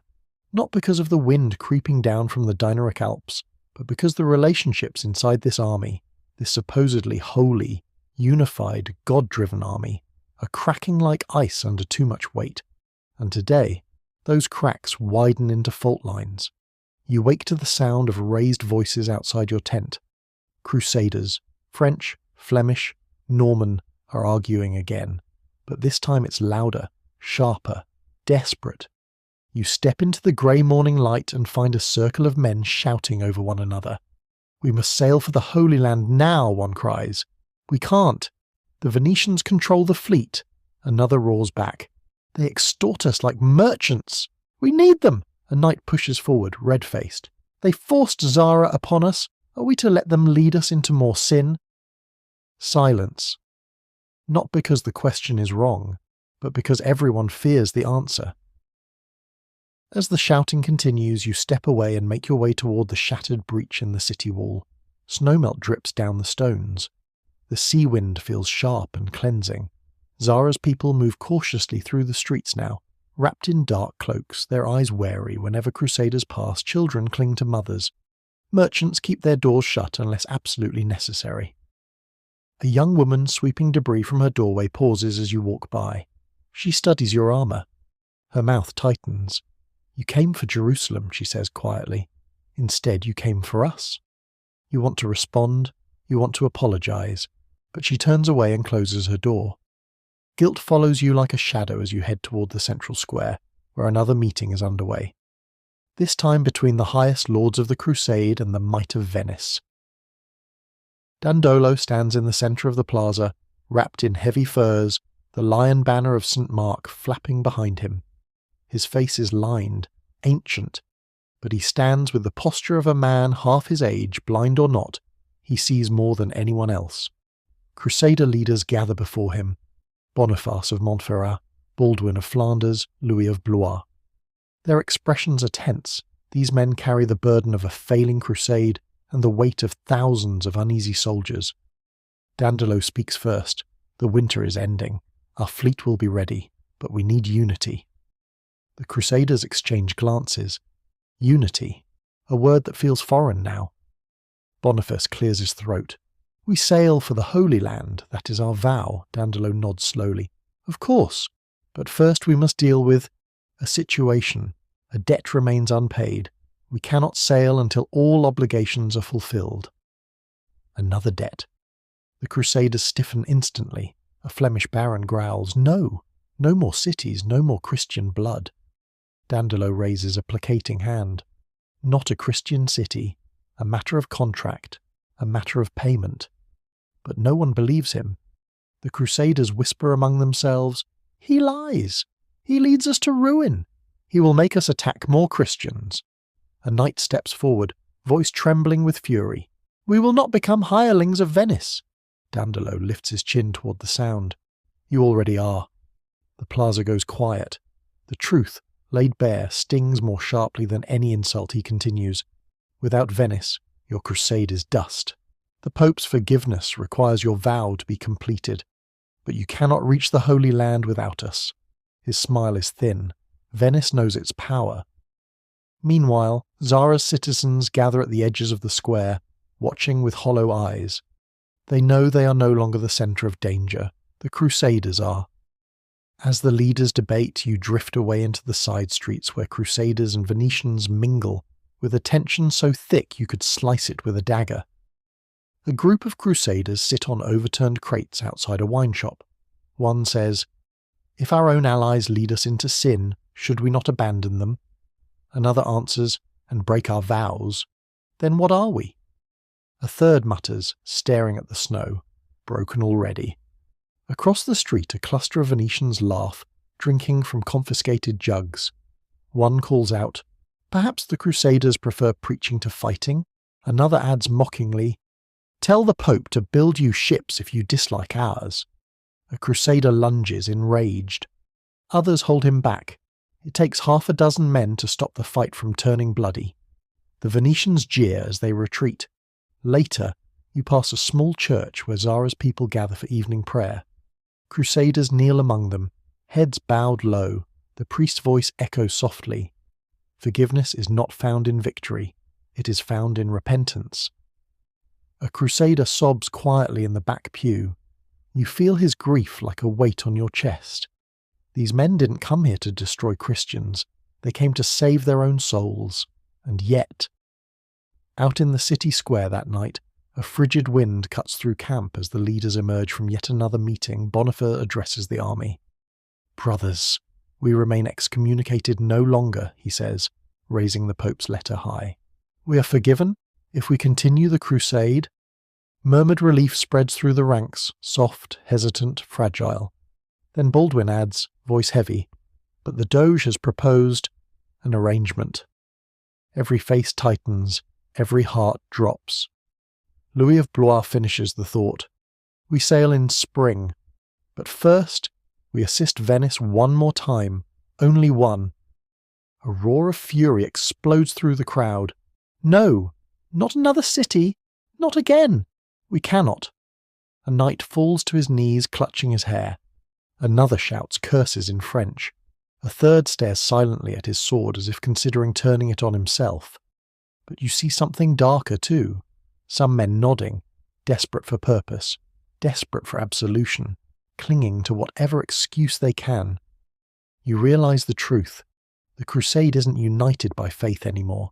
It's united by desperation, by fear of failure, by the hope that another victory, any victory, will make everything feel less damned. And in that terrible understanding lies the seed of the next disaster. Zara broke their conscience. Zara broke their unity. Zara broke the crusade. What's left is a hollow shell marching east for reasons no one can fully justify. As torches flicker against the ruined walls, you feel it in your bones.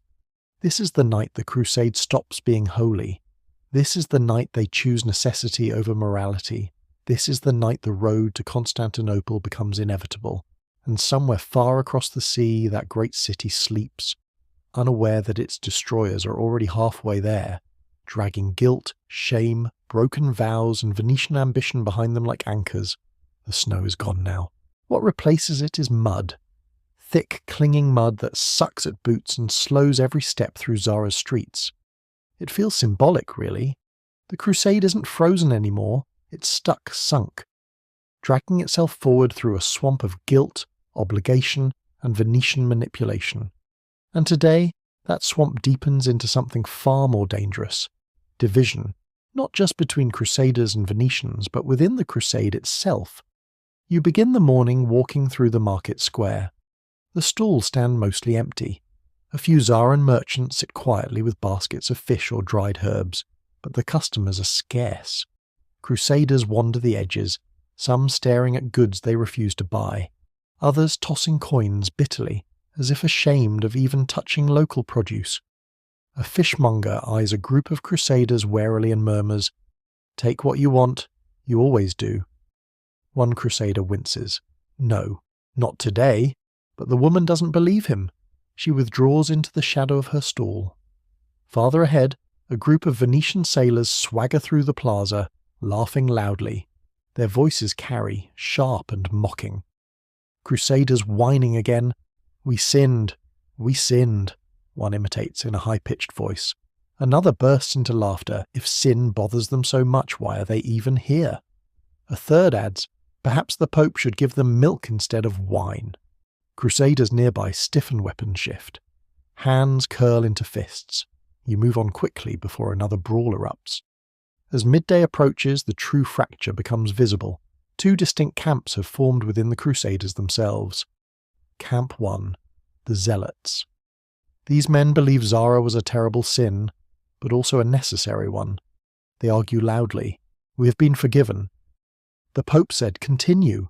Our only hope is to reach Jerusalem. To turn back now would damn us worse than Zara. These men cling to the crusade like a drowning man to Driftwood Camp 2, the conscience-bound. These men can't shake what they've done. They whisper, we must atone before marching further.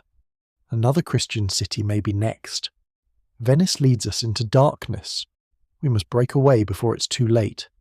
A few even suggest abandoning the crusade entirely. Between them stands a vast, silent majority, lost, uncertain, waiting for someone to tell them what righteousness even means anymore. You wander toward the cathedral, where priests gather with leaders of both factions. The atmosphere is tense enough to slice with a sword. One priest shouts, this crusade is sick. You carry excommunicated allies. You stormed a Christian city. How can you claim God's blessing? A baron fires back. The Pope forgave us. We must complete our vow. Another priest counterattacks. Your vow has been poisoned. Continuing is not devotion, it is stubbornness. Outside, dozens of Crusaders gather, listening anxiously.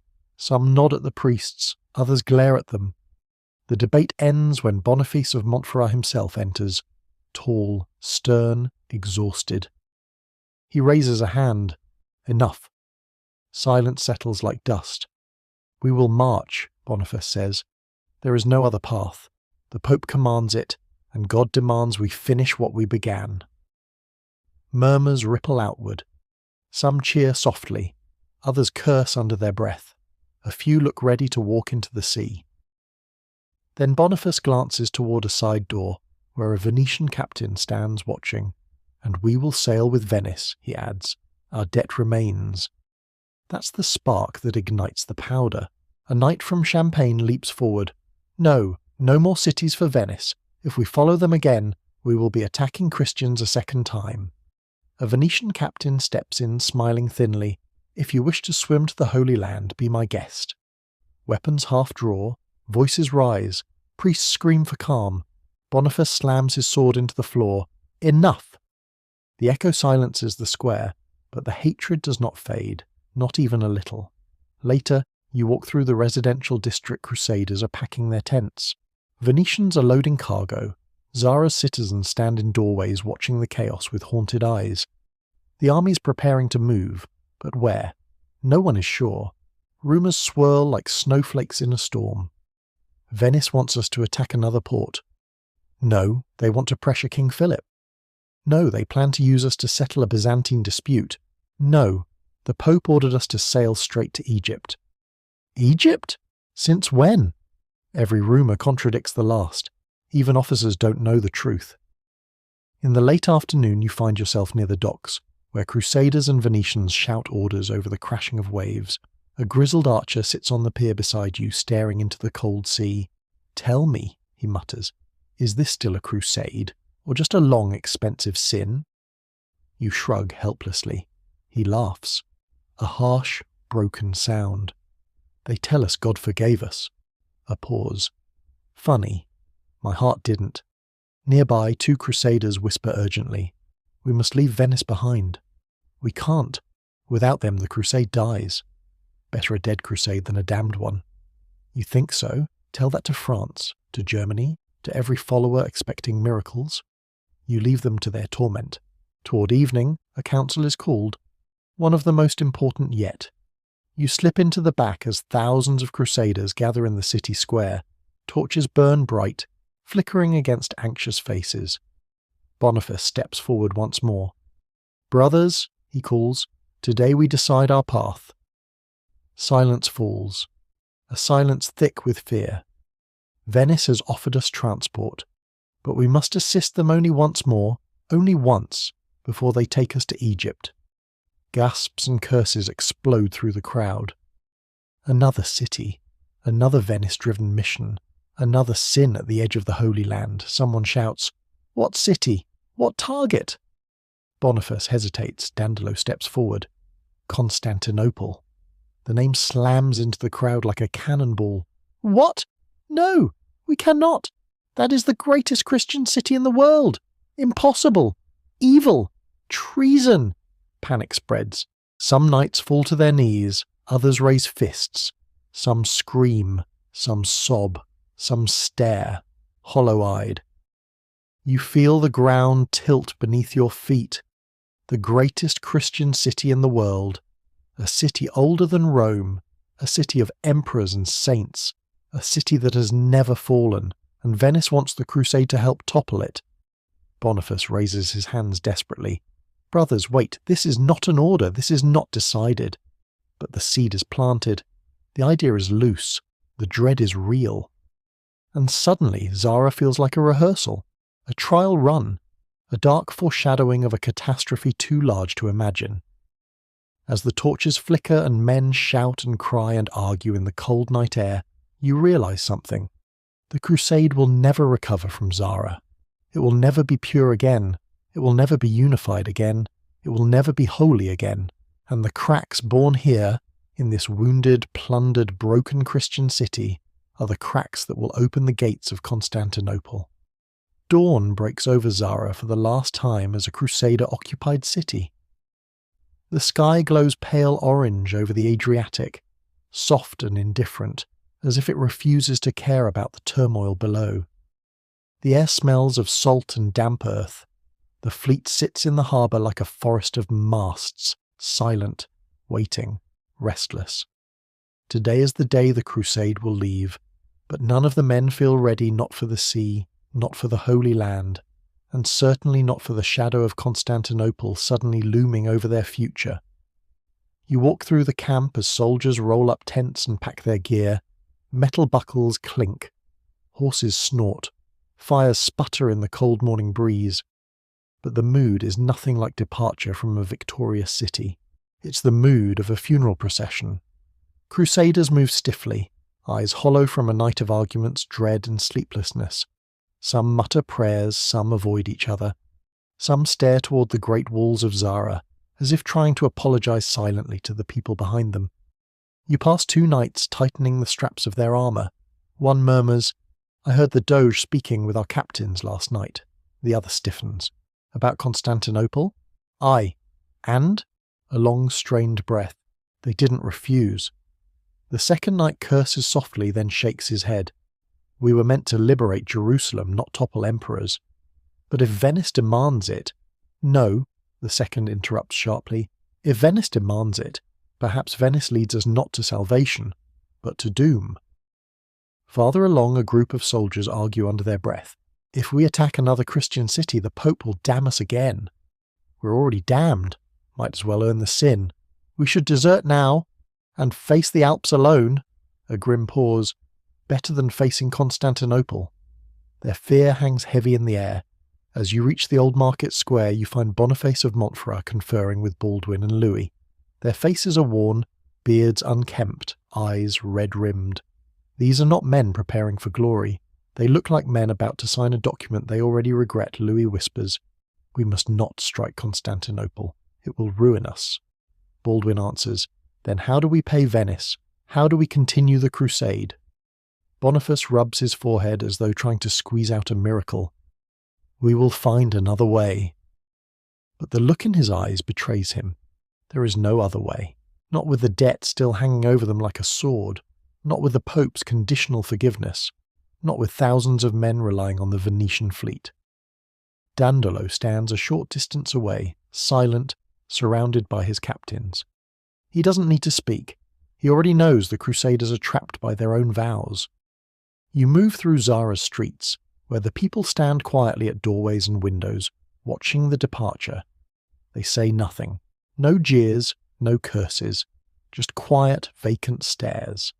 The kind of stares that linger in memory long after you've turned away. An old man, sweeping his steps, stops as you pass.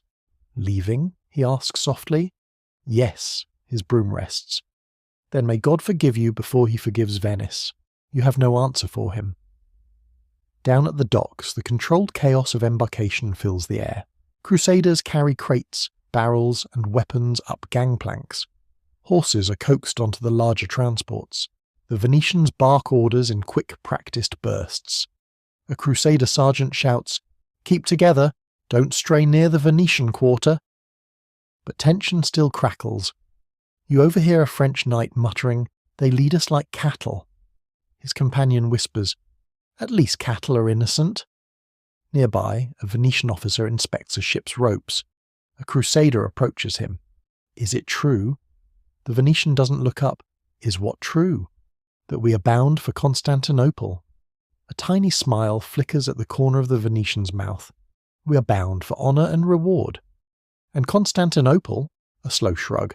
"If duty calls us there." It's not an answer. It's worse than an answer. It's an invitation to dread. By midday, the fleet is nearly ready. But before departure, one last ritual remains. A prayer. On a rocky rise overlooking the harbour, the Crusade's priests gather the men. Thousands assemble, armour clinking, banners flapping in the cold breeze. The priests raise their hands. "Brothers," one begins, "we march not for ourselves, but for Christ." Some men bow their heads. Some remain still, expressionless. Some look away entirely. Another priest adds, "What has passed in Zara must stay in Zara. Mercy covers the repentant. The Pope has forgiven you, the Lord will guide you." A Flemish soldier mutters, "If he's guiding us, he must be blindfolded." But the prayer continues. The priests bless the fleet, bless the men, bless the journey, bless the crusade. But not one word is said about Constantinople. Not one word about the possibility of sin repeating itself. Not one word about the guilt boiling under the surface. The final amen fades across the harbour like smoke. The Doge steps forward. His voice is clear, authoritative, terrifyingly calm. "Men of the Crusade, Venice stands with you. The world watches you. History awaits you." He lifts one hand toward the sea. "Board your ships." The order travels like a wave. Crusaders grip their weapons and bags. Some cross themselves. Some hesitate. Some look back at Zara one last time. You board with the others, stepping onto a wooden deck that creaks beneath your boots. The ship sways gently. The smell of tar, salt, and tension fills your lungs. Sailors shout overhead as masts creak and ropes tighten. From the deck you can see the whole city behind you, the cracked walls, the patched gate, the scorched rooftops, the terrified civilians watching from doorways. Zara stands silent, wounded, a monument to everything the Crusade swore it would never become. A horn blasts, then another, and the great fleet begins to move. Oars dip. Sails unfurl, the ships turn toward open water. Zara shrinks slowly behind you until it's nothing but a smudge on the horizon. A smudge that will stain every man's conscience long after it disappears. The army stands shoulder to shoulder, staring east, unsure of their destination, unsure of their purpose, unsure of their faith. The crusade leaves Zara as something broken, and something dangerous because guilt can break a man's spirit. But it can also harden his heart. And hardened hearts make terrible decisions. Ahead lies the sea. Ahead lies uncertainty. Ahead lies whatever Venice has planned. Ahead lies the glittering city whose fate will shake the world. Ahead lies Constantinople. And Zara is only the beginning of the fall. But for now, breathe. Let the roar of the sea fade into a soft hush in your ears.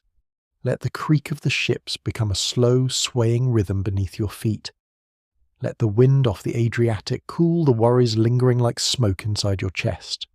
You stand at the ship's rail as the sun lowers, painting the waves in quiet gold. The water rises and falls gently, like the steady breath of something ancient and patient.